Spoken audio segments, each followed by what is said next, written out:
Hi, it's a pleasure to be with you at this virtual AM Live. It's strange not being at the NEC with our clients, our colleagues, and of course our legendary sweet cart. But don't despair. Visit our virtual booth, Hall 1, Position 4, and you can ask for some magic stars and candy kittens to be delivered direct to your door. 2021 is also Judge Services' 10th anniversary, so watch this space for more activity in the spring.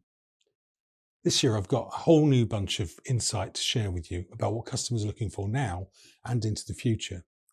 But first, a little bit about 2020.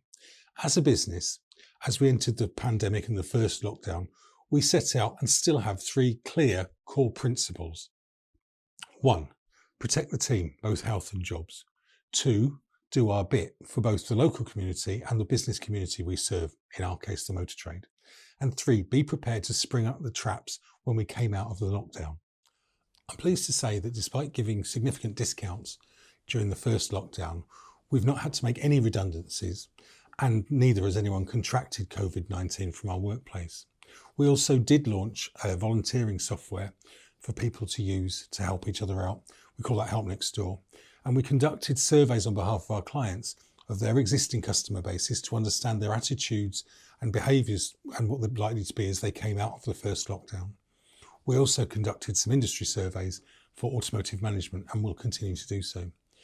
This year we've learned an awful lot about our clients and our team, and their positivity, adaptability and resilience have been amazing. So, as well as insight, to help your business at the end of this session, I'm going to share my 3 golden rules for 2021. For today's presentation, I'm delighted to be joined by Mark Busby, Commercial Director at Hendy Group, who's going to talk through how Hendy use our services. So here at Hendy Group, we use a number of insight tools provided by Judge Services. The first one is the ProAct program, and this principally is aimed at those inquiries where our sales teams have created a lost sale, and we really want to understand the insight that will help us inform how we can better improve the experience in the showroom and therefore continue to enhance our conversion rates. A very valuable tool. Sure, our lost sales tool is called ProAct and has become even more popular since the first lockdown ended. I guess dealers have found themselves with a bit less time to follow customers up. We've also found that online-only customers have a lower customer satisfaction as judged by the promoter score than people who physically visit the premises. And in fact, we've seen the score for physical visits increase in terms of customer satisfaction post-lockdown. Remember, the promoter score only takes account of the promoters and detractors, taking the detractors away from the promoters and giving you the score, ignoring the passives. But even though customers are less satisfied with online, they've been pushed down that path by circumstance. And interestingly, as you can see here, online inquiries peaked at 42% in June. Historically, they've been around 18%.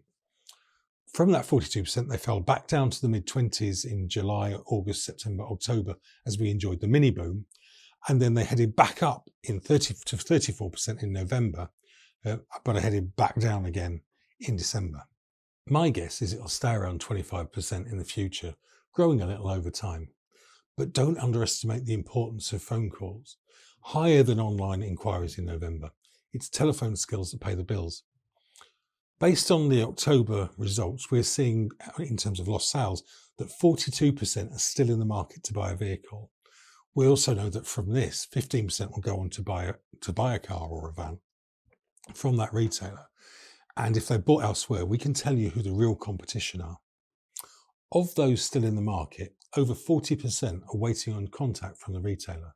This could be about finance, stock availability, the part exchange, but literally 4 in 10 are a phone call or email away from a potential deal. And we can tell you who they are and remind you of their contact details. When we look at the voice of the customer, the major causes of discontent or gripes are the negotiation, car and test drive, or the retailer staff.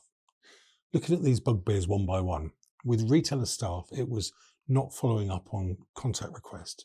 This follows up the earlier stat we had about the number of people who are still waiting to be contacted. At previous conferences, we've talked about the importance of management introduction. And as we return to our showrooms, again, we shouldn't forget this lesson Being introduced to a manager increases the chance of a sale from 11% to 27%. When it comes to concerns over test drives, it was the lack of availability of the right car, that 75% of the time, that got people's goat, particularly when they're often booked up in advance. Again, previously we've looked at the effect of test drives. Offering a test drive literally doubles the chance of selling a car from 11 to 22% in our sales. If their frustration was with the deal, it's normally over the part exchange, with 70% of people saying they get offered a better amount from another retailer. Interestingly, at the moment, people are more satisfied than normal with their part exchange valuations. Perhaps this shouldn't be a surprise, as we've had strong used car values recently, as good retail stock is harder to get hold of. This kind of insight is really useful. And coming out of lockdown in the first case, to help our clients understand public attitudes to both vehicle purchase and servicing, helping them to plan ahead, we conducted additional surveys of their existing customers. Prior to that, we'd created software to enable people to volunteer or ask for help during the lockdown in their local communities, again, doing our bit. A number of other ad hoc surveys have been fulfilled on our behalf. The first one was a state of the nation type survey following the re-emergence from lockdown version 1. We were keen to understand how our customers felt about visiting our showrooms again and visiting our service centres.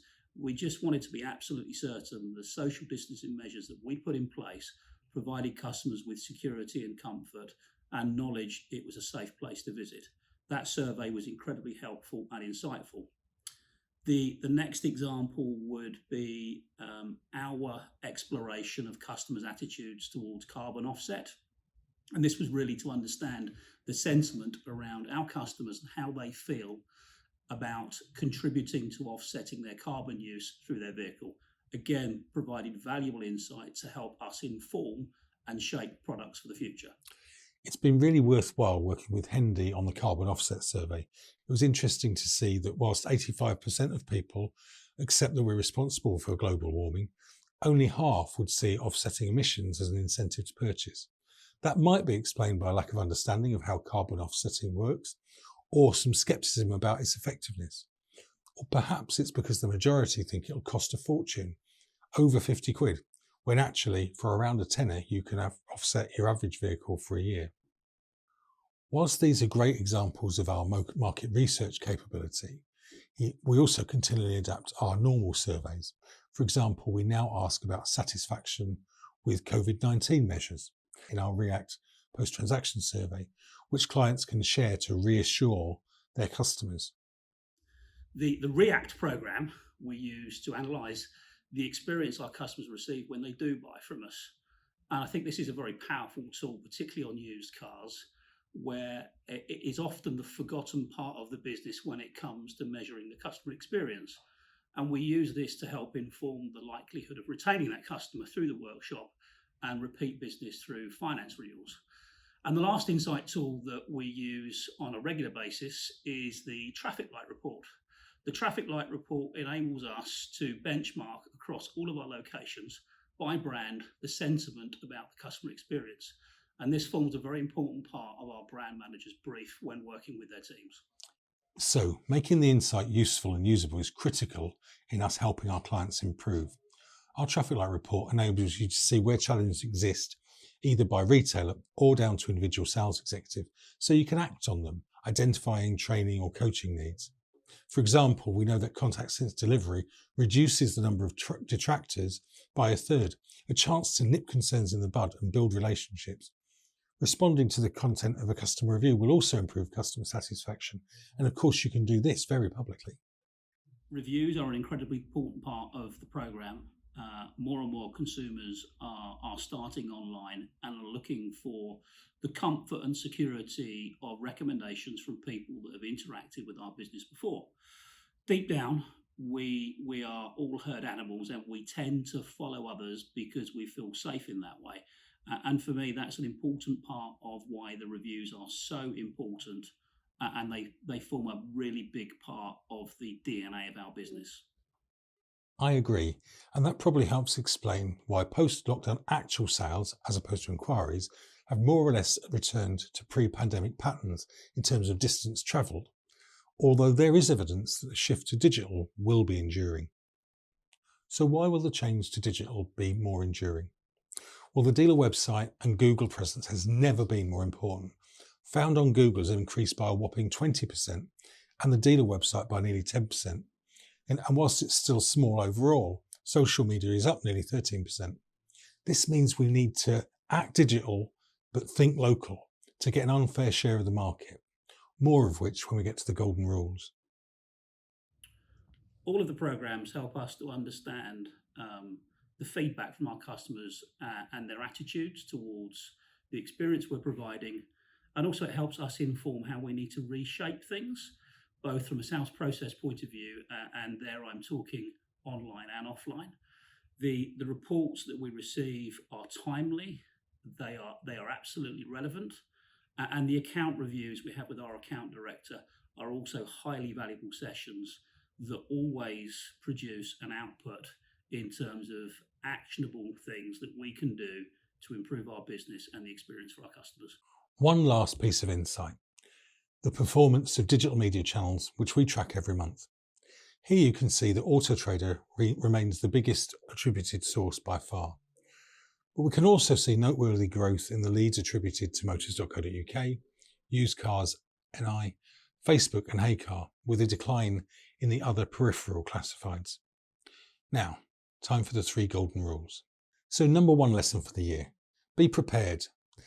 Think team, make sure your communication is clear and consistent. Explain your thinking, your plan, and then act accordingly. Don't overpromise or get carried away with over-optimistic assessment of any given situation. Also think customer.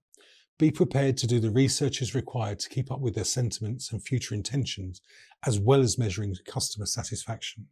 Also keep an eye on the media, what's really working for you right now. Golden rule number 2, the distance rule. Act digital but think local. Make sure your digital footprint is right for your stock profile. Make sure your visibility in your local market exceeds your competitors. Is your digital forecourt user-focused and up-to-date? Have you done your admin, not just on your site, but on Google My Business too? Are your hours up to date for sales and service? Are the telephone numbers or tracking numbers all up to date and connected, particularly if you're using tracking numbers?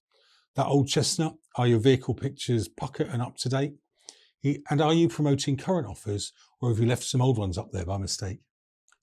Have you got reviews and star rankings on your website and Auto Trader to ensure people know that you're a business to be trusted?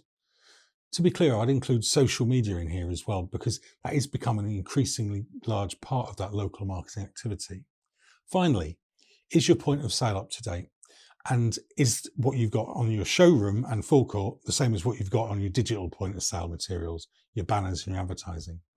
Golden rule number 3, always deliver first-class service.